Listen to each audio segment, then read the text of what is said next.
ভারতের পণ্যে যুক্তরাষ্ট্রের বর্ধিত শুল্ক আরোপের ঘোষণায় যেন থমকে গেছে দেশটির হীরা বাণিজ্য।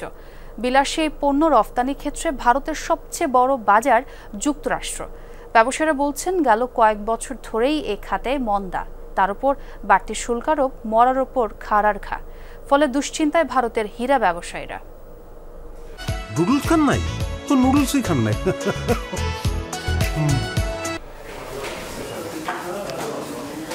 ভারতের হীরা শহর সুরাট, গুজরাটের দ্বিতীয় বৃহত্তম এই শহরটিতে প্রতিদিন বিশ্বের সবচেয়ে বেশি হীরা বিক্রি হয়।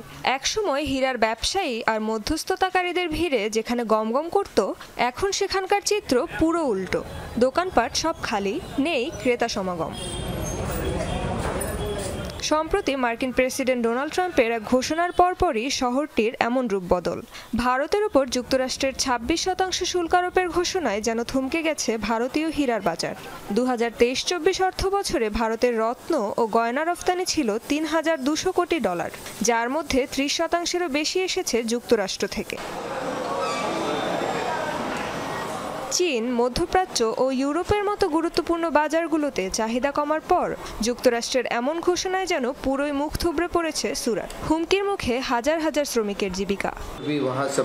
যুক্তরাষ্ট্র আমাদের সবচেয়ে বড় বাজার, ওখানে ভোক্তাদের চাহিদা কমে গেলে সরাসরি প্রভাব পড়বে এখানে। ভেবেছিলাম বাজার স্থিতিশীল থাকবে, কিন্তু এই শুল্কের পর মনে হচ্ছে ব্যবসা বন্ধ করে দিতে হবে আমাদের। হীরার বাজারে ভারতের সম্ভাবনার কথা চিন্তা করে 2023 সালে সুরাটে উদ্বোধন করা হয় হীরা কেনাবেচা ও রফতানির জন্য বিশেষায়িত এলাকা সুরাট ডায়মন্ড বোর্স। লক্ষ্য ছিল হাজার হাজার কর্মসংস্থান সৃষ্টির পাশাপাশি হীরার বাণিজ্যে এক নতুন প্রাণকেন্দ্র গড়ে তোলা। 66 লাখ বর্গফুট জায়গার উপর গড়ে ওঠা এই ভবনটি এখন ঢেকে আছে অনিশ্চয়তার ছায়ায়। রেজওয়ানা সাইমা, যমুনা নিউজ।